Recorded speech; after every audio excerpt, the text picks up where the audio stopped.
Good morning. Welcome to today's class. We're going to reduce stress and move our bodies. Please put in the comments. Let's see, today, the primary issue that you want to resolve in your body.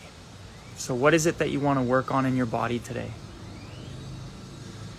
It could be a body part, it could be an emotion. Let me know in the comments.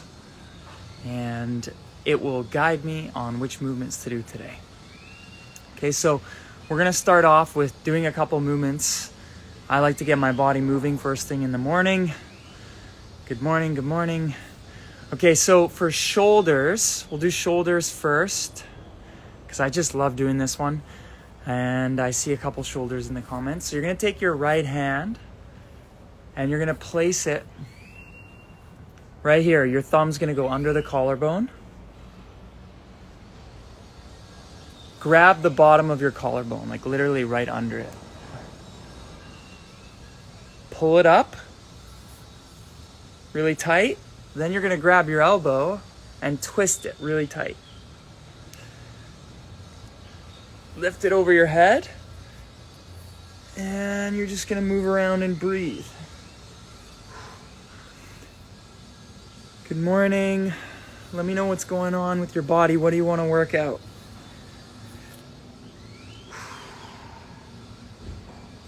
Is it your back? Is it your hips? Is it your knees? Your feet? Is it anger?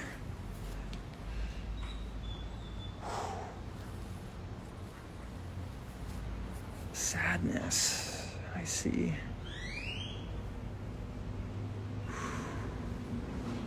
Are people starting to are you guys starting to feel the full moon kind of subside, like the energy? There were a lot of people dealing with digestive issues, racing thoughts, amplified emotions the last few days. A lot of old patterns and behaviors, like old habits, old opportunities, old things that you used to do that you stopped doing come up to resurface. If you've been experiencing that, let me know in the comments.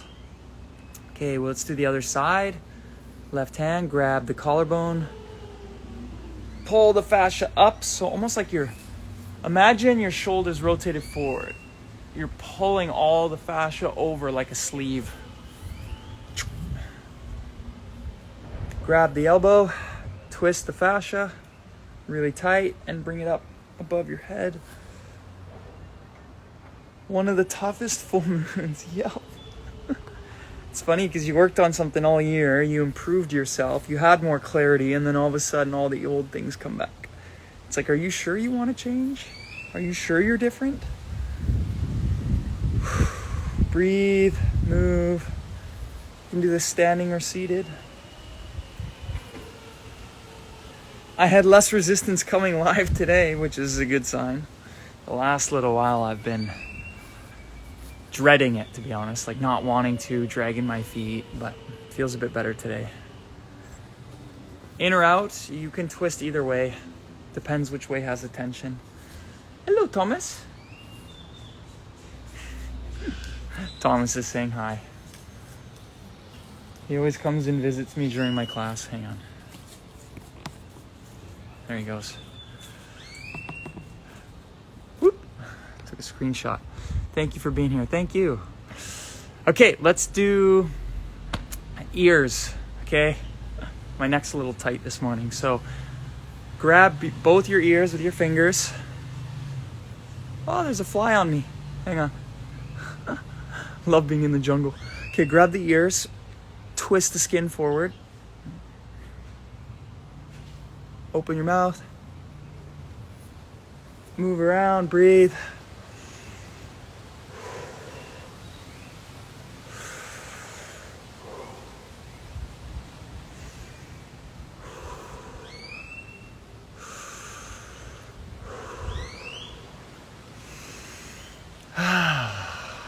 You can sigh when you breathe out. Whew. Now you can actually just grab the ear with your palm and your fingers, pull it back, move around. And I have to say, I've changed a lot this year. Like a lot. There's been a lot of things that I've worked through. And I think everybody has, to be honest, but some of the primary focuses for me were letting go of things that didn't add value to me, trusting others and myself and the universe that things are going to work out, and that things can sometimes turn out better than I thought or expected if I just let it happen. I learned to communicate better, so to share what I was feeling and what I thought with those around me. I also learned to communicate even when it was uncomfortable. So if I thought it would hurt someone's feelings, or they wouldn't like me anymore or whatever. Like, I had a lot of feelings around that, not wanting to communicate how I truly felt. So that's been a big one. I've learned to be more social, but without being drained. So actually being able to be around people more. I've had more capacity for that. What else have I learned? I've developed more self-value and self-worth. So I know what I'm capable of. And I knew before, but I always had this doubt in the back of my mind and needed validation externally in order to feel that. I feel more certain on the direction that I'm going. I have less fluctuations day to day of, do I belong doing what I'm doing? Is this the right thing? Do I still want to be a part of this? Do I want to go do something else? Am I on the right mission? Should I go on a different path? Should I go back to that old job, that old friend? Should I try something different? What have you learned this year? What have you learned? Put it in the comments. It's been a big year. I've also made big changes in my environment. So changed my clothes to fully organic. Changed the plastic in the house to glass for our food. Changed my bed sheets so they're organic. I'm barefoot like almost all the time now, which I wasn't before. I got barefoot sandals and barefoot shoes. I don't really like the shoes though, to be honest, because my foot still feels like it's in a jail cell. I gave away all my clothes except for now. This is all I wear. If you ever meet me in person, you'll never see me wear anything other than this. Oh, hi Sky. Hello, sweetie. Sky's our pit bull. She's like a human. We think she's a Libra or a Virgo. Oh, really? You're gonna pee right here? Sorry, guys. You didn't need to see that. Really? They always go to the bathroom right where I'm doing my class. Where was I? Yeah, this year's been big. What else have I learned?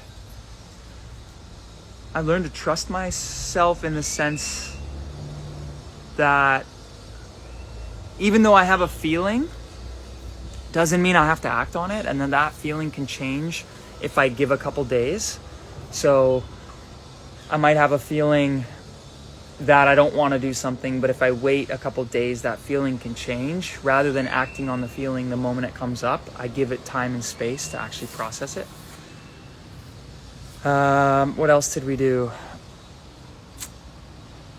Cacao. I started drinking cacao actually in December last year every day, but that's become a habit this year. Man, there's a lot of little things, but I think they do make a big difference.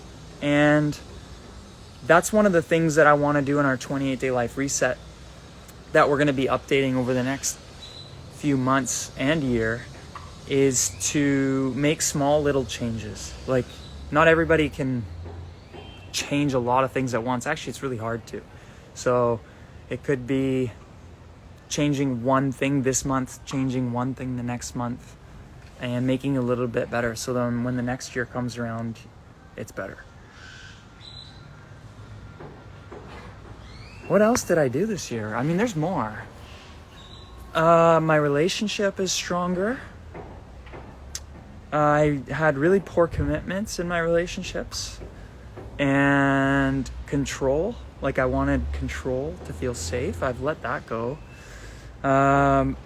Protecting others when it's not asked for has been another big one. So somebody doesn't stand up for themselves. Somebody does something that's not good for them. I've kind of let that go. Like, I know that that's their journey. I trust that it'll work out, whatever journey that they decide to go on. But rather than trying to control them or change them or influence them or give my opinions unsolicited, I kind of just sit back now and watch. And when I'm watching, I have a different judgment around it. I still measure it, which is a judgment, but I'm not looking at it like, wow, look at what they're doing, that's so bad, or I would never do that. It's more just measuring against how I operate and then giving them the space to make the decisions that they want. What else have I done? I'm in nature more. Going to the beach every day. I mean, we kind of did that before.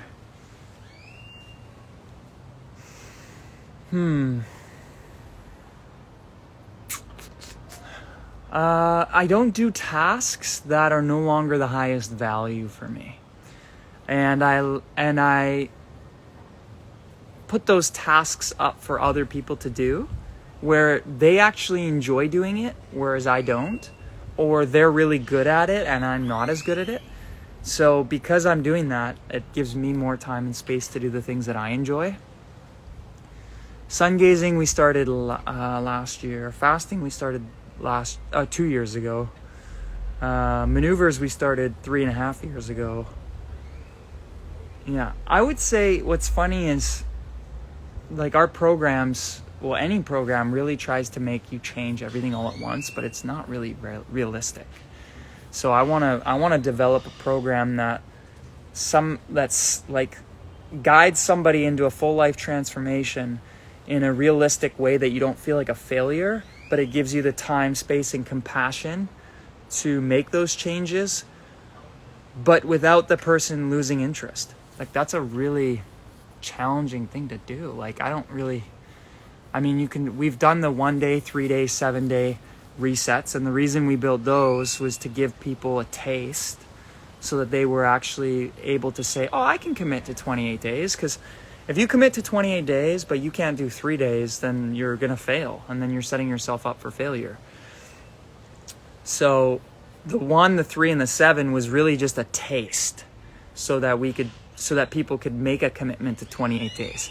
Then they're committing to 28 days, and because at the time when we built the program, it was just to get it out there, it's a lot. And a lot of people fail, and the people who get through have amazing results, but I would like the success rate to go up, and I think a big reason is the structure. If we can find a way to slowly implement realistic changes over time with people without overwhelming them, but also giving them the time, space, and compassion to make those changes, that it will be a really successful program. And that's not an easy thing to do, because structure is like, I'm going to wake up at this time of day, I'm going to eat like this.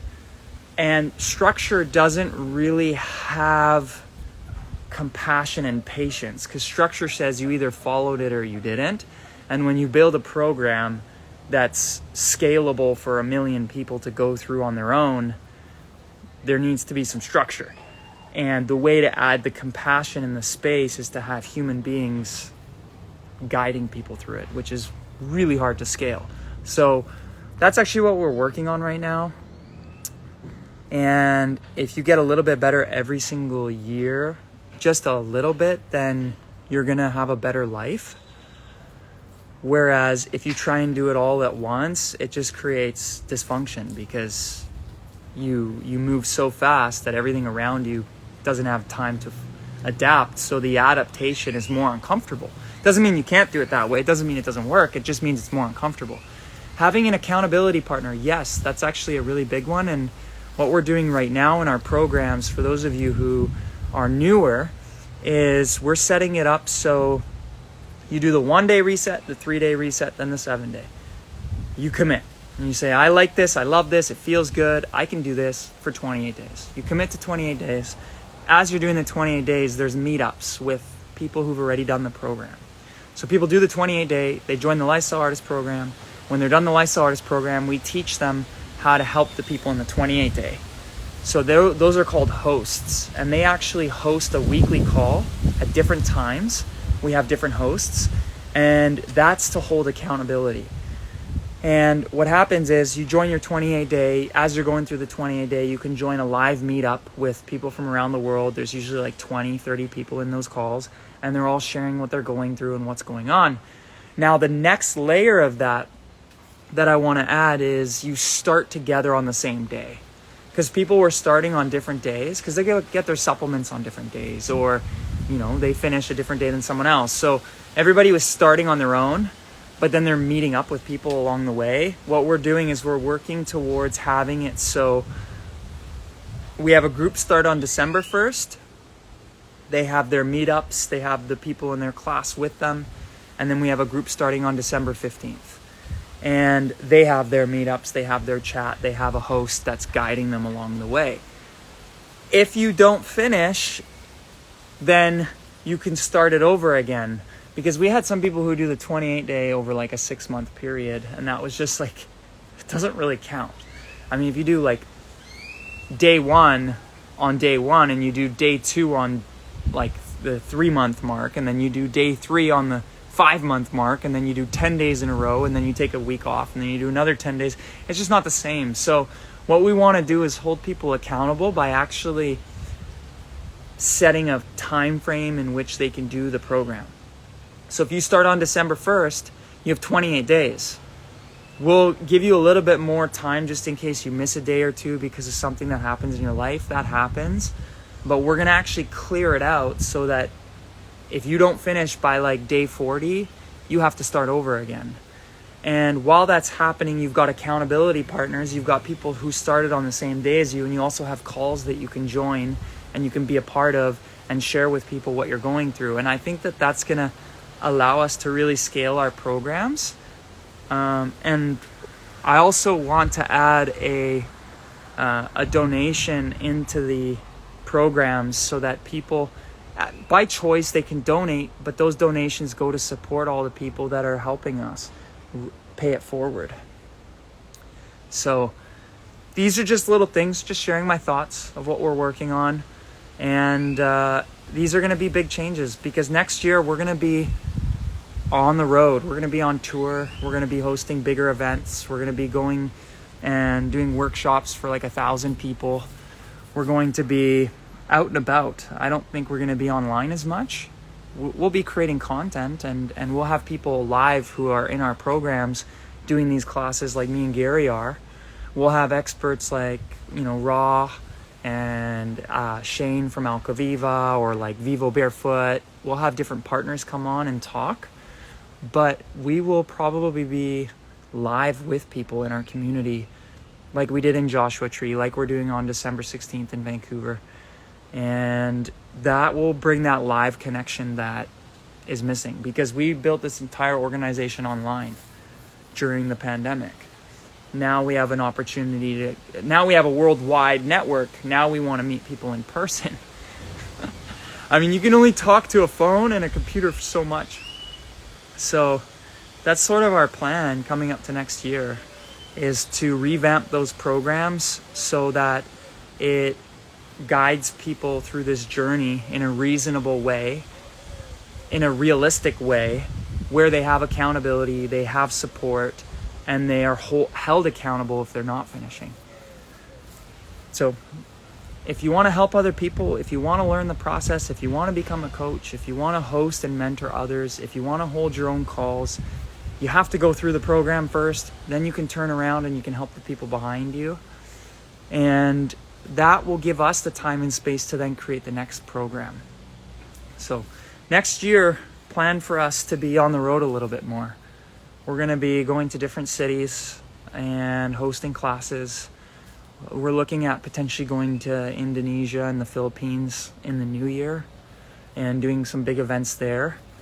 And maybe Europe after that, or Australia, or UK, or Toronto, New York. These are all really big cities in our network, or regions of our network. You did a class in Tokyo? That's awesome. If you want to spend time with us in person, the best way to do it is to get into our programs and get to the coaching level. Because once you're at the coaching level, we invite you to more exclusive stuff. In person, we've had coaches who have come to stay here with us in Mexico or in Lions Bay, especially the ones creating programs, the ones who are building programs to help others. Like we have 2 people who've gone through our programs. They've helped develop a Parents Helping Children program. So for kids who are really struggling, who are autistic on the spectrum, can't speak, can't move, have a lot of stress, have autoimmune, have different things that they're dealing with at a young age, we actually are building a program where we guide the parents to help their kids. So we've had some people who've gone through our programs helping us build that, and they came and stayed with us. So it's almost like you do a PhD where you learn it by doing it yourself, and then at the end of it, you build a program that helps more people. And by doing that, that allows us to grow as a community and also for us to know where to spend time. Like we want to spend time with the people who have done all the work and they're using their work to help others. So that's the in-person. And then we'll do live events like public. We're going to do public classes with hundreds of people or thousands of people, and then we're going to break off and bring the coaches or the lifestyle artists to a separate place and spend time with them, because they're the ones furthest in our programs. They're the ones who are doing the most to pay it forward and help others. And if we spend our time there, they can go out into their local communities and share it. So if you really want to spend time with us, that's the way to do it, is to finish our programs, get to the top, start helping other people. Because we have so many requests to meet people, and we want to meet everybody, but the best way to do it is to do a big public event and then bring the people who are making the most impact into a smaller group to mentor and share and empower and inspire them to help more. Okay, let's do a movement for digestion, because I saw that was one of the things that people were experiencing. So we'll do the stomach first. You're going to take your right hand, go under the left rib cage, grab the fascia there on your stomach and pull it towards your right shoulder. Put your other hand on your neck or your trap and just breathe and move around slowly.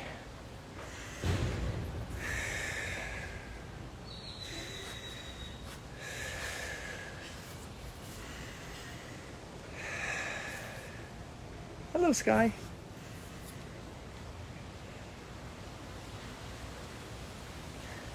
Looks like she went for a swim. She's all wet. Sky, do you want to say hi? Say hi. Hello, sweetie. Hello.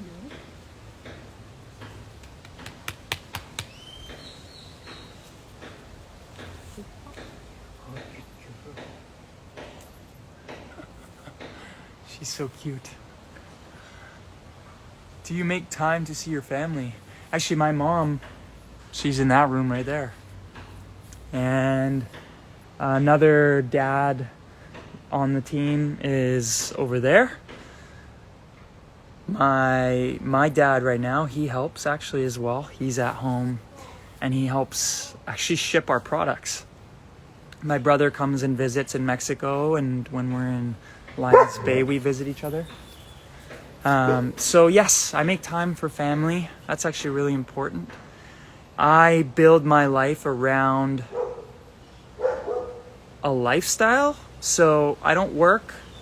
I don't have family time. I integrate all of them into one. So I get to spend time with my family. I get to go and play in nature or do my own movement practice.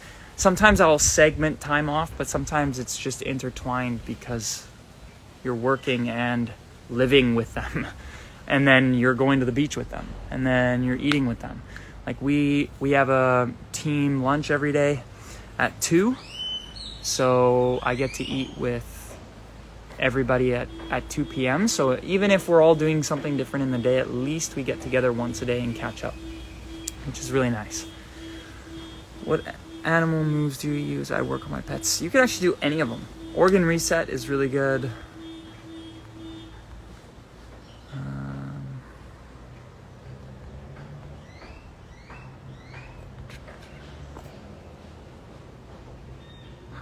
How do you make a living? I don't make a living, actually. We do not make salaries or take any personal gain from this. We just do this every day. We show up every day. We help people every day. And there are places for us to stay and food taken care of. Like, I don't need anything. I'm pretty simple. I haven't bought anything for myself in 4.5 years. Except maybe I guess my new pair of shorts and t-shirt, because it's organic and doesn't have all the chemicals in it. But in terms of materialism, I'm not really materialistic. I enjoy comfort. I enjoy having a nice environment, but I'm not the type of person to go buy myself a fancy watch, or it's just not me. I don't find it comfortable to wear. I don't really need it for my ego. And I'm very simple. I like good food. I like having good people around me with good conversations. I like being in nature. I like animals.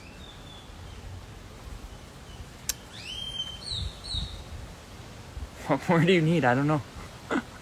I'm trying to think if there's anything else. Good food, good people, nature and animals, moving my body,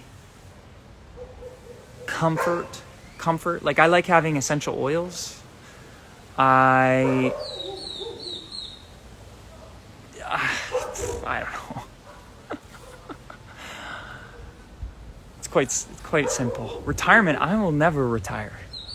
Retirement is, I am really tired.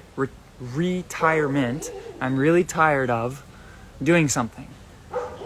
If I'm tired of doing something, then it means that I can just do something else.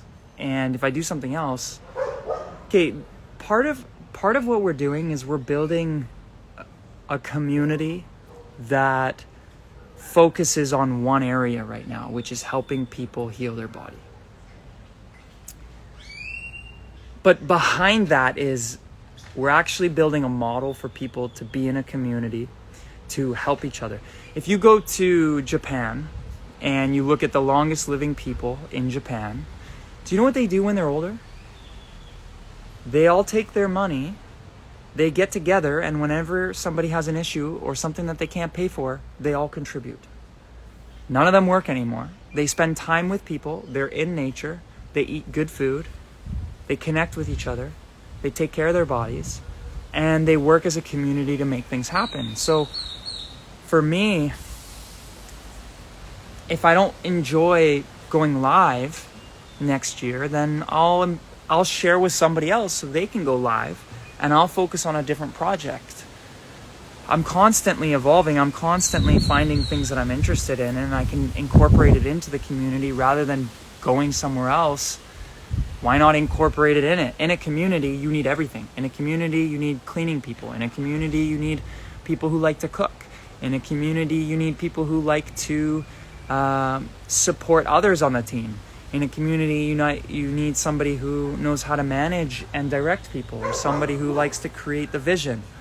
You need people who are actually out in the field helping people or showing up. You have people who like creating the content. You have people who like creating the programs. There's a lot of different ways you can go with it. Let's see. Food and the home are provided for. Human Garage is what Human Garage takes goes to cover the basic needs here. So everything that comes in through our supplements goes back into supporting the mission. It doesn't go into anybody's pockets. It goes right back. It's like, okay, what are we going to do? What next project are we going to do with what we received? And who can we bring in to help us so that we can expand? That's really the focus. But if your food, your shelter, your water, and your travel was taken care of, then what more do you need? And most people are building a really big bank account over here, and other people are struggling over here. And if you look at the indigenous cultures, they just put everything they have into one bucket, and they make decisions together. And what they did in Canada was they actually had indigenous cultures that lost their land. What they did is they took all their money, they bought some land. And then they took all their money more and they bought more land. And then they ended up buying all the land back that was taken from them. Over like 30 years, they bought all the land back. Isn't that funny? You now have people who are taking 5 friends that they trust, and they're all pitching together to buy a home, and then they buy the next home, and then they buy the next home, and then they buy the next home, so then they all have a home. And right now what's happening as well is you're seeing house swapping. House swapping is, I have a home, you have a home, do you want to exchange for a period of time? Because I want to go where you are, and you want to go where I am. Let's exchange. So what is that going to do? Airbnb said, you want to go stay in my home, it's empty, I'll charge you for it. This is saying, you want to go stay in my home, it's empty, it's free. So all you're paying for is your flights and your food and maybe some gas or a car rental.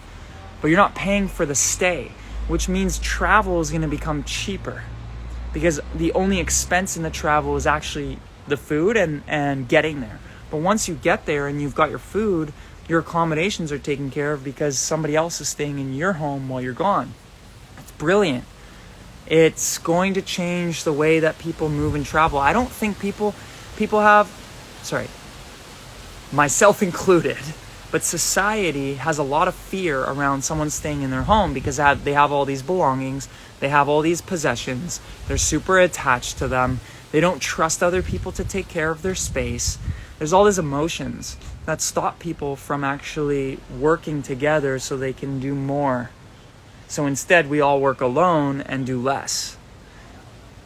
So if you trusted somebody to go and stay in your home and take care of it, and you didn't have major attachments to everything in the house, would you not want someone to stay there and you could go stay in their place for like a month? That would be pretty cool.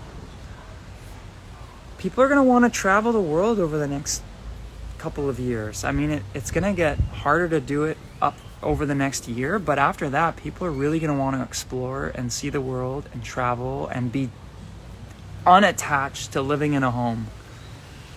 A home you never own, the bank owns it, and or the government actually owns it, then the bank has the rights to it, and then you pay against that. So you never actually own it. You're just paying rent. It's either property tax or your mortgage payments. So you're committed for 25 years into renting a place, and then you end up selling it or moving anyways. But if you rented a home for the same amount as your mortgage payments or the same amount as your property tax, and then you decided that you didn't want to be there after 6 months, you can go and be somewhere else. That attachment, it was the fear and the attachments to the belongings and the things that was stopping us from exploring the world, meeting people, going to different cultures, trying different things. So, that's just my thoughts. To be honest with you, I don't like being in a place for more than 3 months. I like to go to a place for 3 months. I absorb the environment. I take in everything. I learn a lot, and then I go to the next place. 6 months, when I would sign a 6-month lease, when I was renting a place, I had anxiety come up because I knew in 5 months I didn't want to be there. But I didn't have a choice because the place only gave me that option. It was either 6 months or a year. If you're telling me that I got to commit to be in a place for a year, what if I don't want to be? Never mind 25 years owning a home. Oh my goodness. I mean, it's nice, okay? Don't get me wrong. It's nice to have the safety and the security and the knowing that no matter what, I can go back to this place and it's comfortable and it's safe and it's homey and it has my stuff, right? But I can just change my relationship with my stuff, and I can also find other places that feel like home. That's what I would do, is just find places that feel like home, so when I move every 6 months or every 3 months or go somewhere else, when I get there, it feels like home. So how do you do that? You have to know what you want, and you have to know what you don't want. What I know I don't want is I don't want harmful chemicals in the cleaning products, in the toiletries, care products, in the food. I know that as a fact, that is something I do not want. I do not want to be in the city anymore. I know that as a fact. So when I look for a place, I'm going to look for a place in nature. I'm going to look for a place that has healthy food, cleaning, and care products that support my body. At this point, I know I don't want to be alone, so I want a place that can house a lot of people. I know I want to be with a certain group of people. So that's also something. Can they all be there? Can they all go? Does it fit all of us? This is the way that I kind of process my decisions of where I want to be.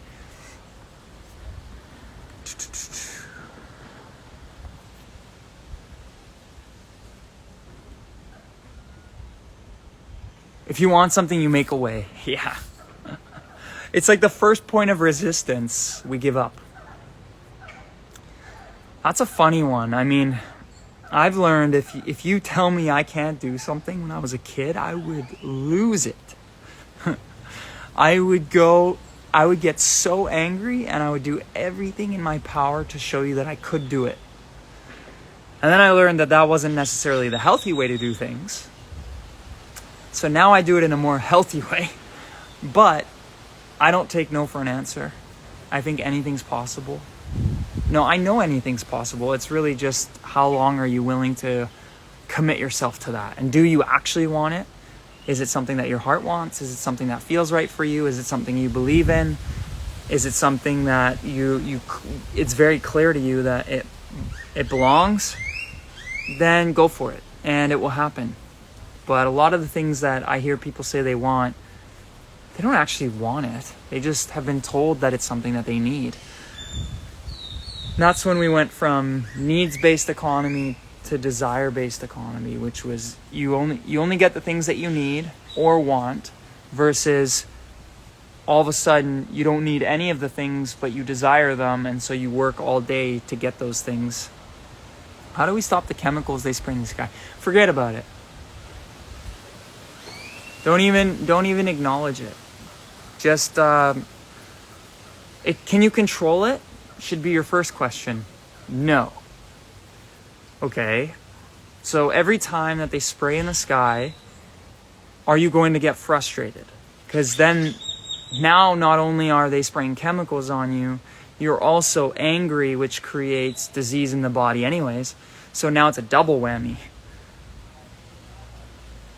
So if you can't control it, then what can you control? You can control your reaction to them doing it. So do you want to pay attention to it or not? Okay, do you want to create awareness around it or not? Do you want to just forget about it and be quiet? Do you want to supplement your body, which is something you can control, so that you have the right nutrients to handle what it's depleting you of? Do you want to move your body so that you're healthy, so that when it happens, it doesn't even affect you? Do you want to move to a different country or a different region where they don't really do that? I mean, there's a ton of different ways. It depends how sun's getting on my face. There's a ton of different ways that you can handle that. But one of the ways is you can't control it. You can't stop them yet. So focus on the things that you can control. How you react, how it makes you feel, how you take care of your body, how you replenish your body, how you pay attention to it, how you talk about it, the narrative that you have around it. Those things you can control. And otherwise, you're just going to be frustrated every time you see it and feel like a victim And then that attracts more frustration and more victimization in other areas of your life. Whew. It's not good. Okay, let's see.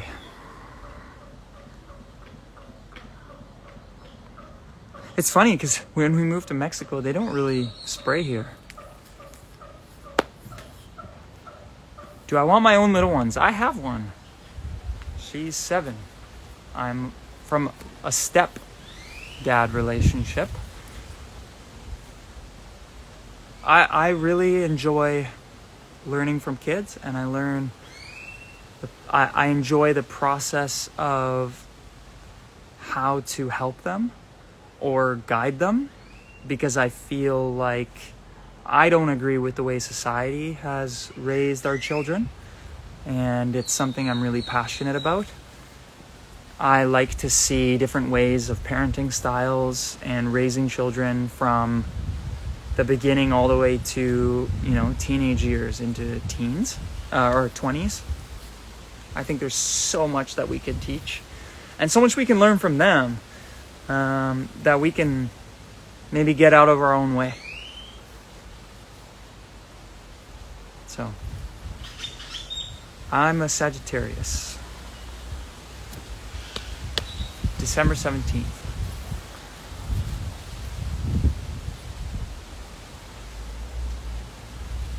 The sun is right in my eyes, as much as I like it. Hang on. There we go.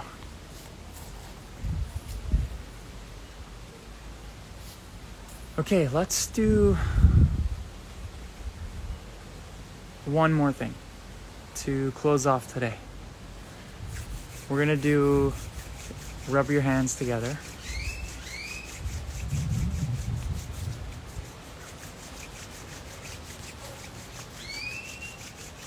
Hand on the heart, hand on the head.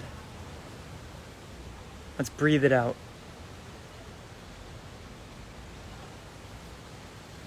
Breathe in through the mouth.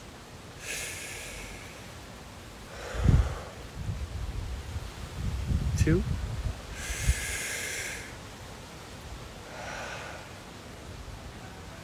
3.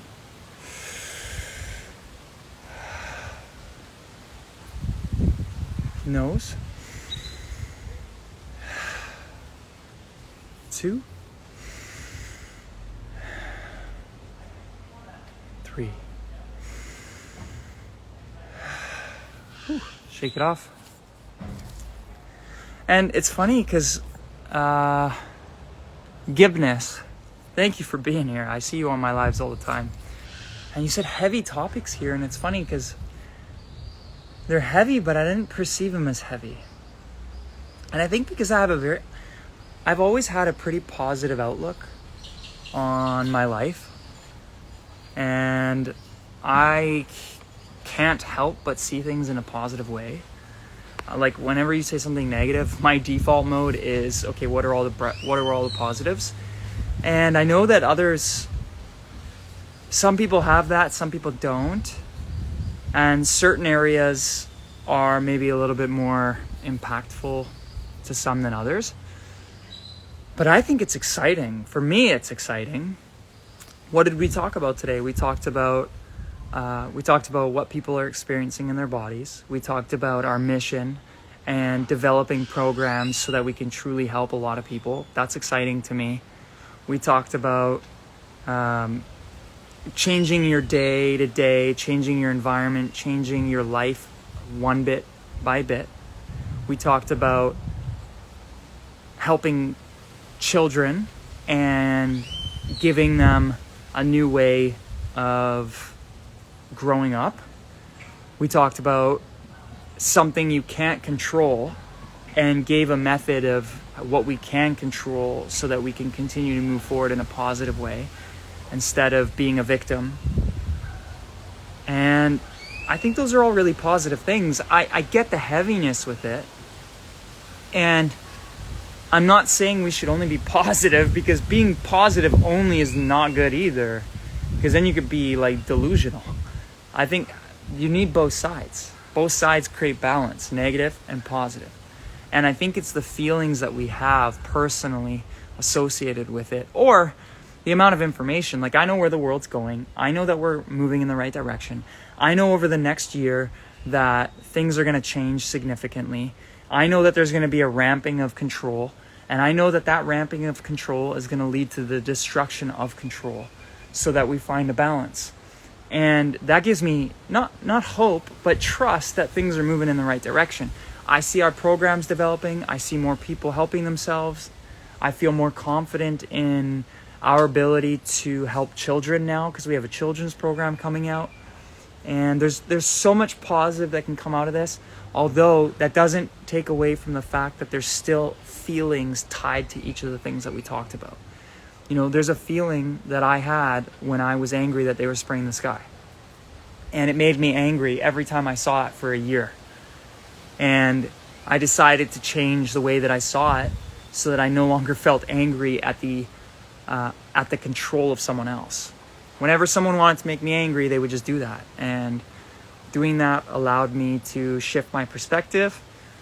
So there's a lot of things. There's heavy emotions tied to all of these things, which I don't want you to ignore. I want you to ask your question of why you feel that way.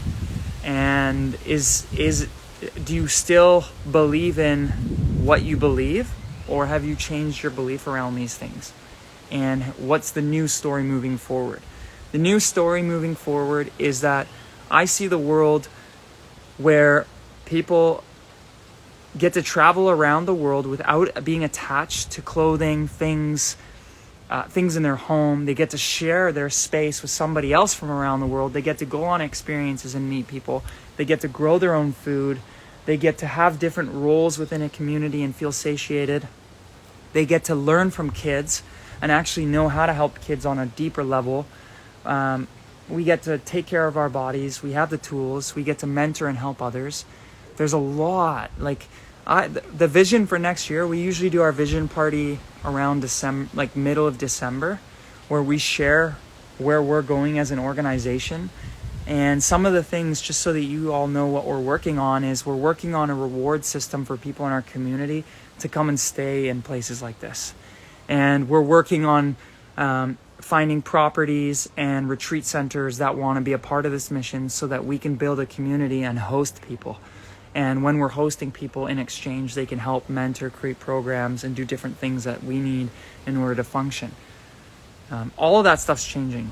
And we have more products coming out. We're going to find ways to distribute in like regions like Asia, because to get it to Asia is impossible.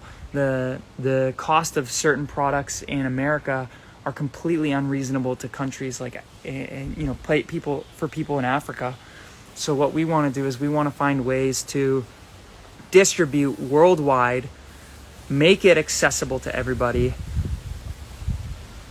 find spaces where people can commune together, work together, live together, connect with each other in nature, with healthy food, with a healthy environment, looking to make a positive impact on the world. That's where we're going. How we get there, right now it's going to unfold. You know, all of our programs, showing up on these lives, creating content, like we answer calls sometimes in the middle of the night. Sometimes that's what we need to do in order to make this happen. And I know that right now I do about 20% of things in a day that I do because I know the long-term impact of it, even though it's not in 100% alignment with me. Okay, so I'm going to call it there. Thank you, everybody, for the conversation today. I look forward to it. If you're in Vancouver or want to come to Vancouver on December 16th, please go to our website, sign up, get your ticket. We have a limited amount of tickets because it's actually indoors, because in Vancouver the weather changes in the winter, so we can't do it outdoors. So there is a ticket for that. Sign up. We'll see you there. We get to move in person. We'll do a little bit of Q&A. We'll answer questions. We're going to have some of our partners there that are also showcasing some of their products that we use and we believe in.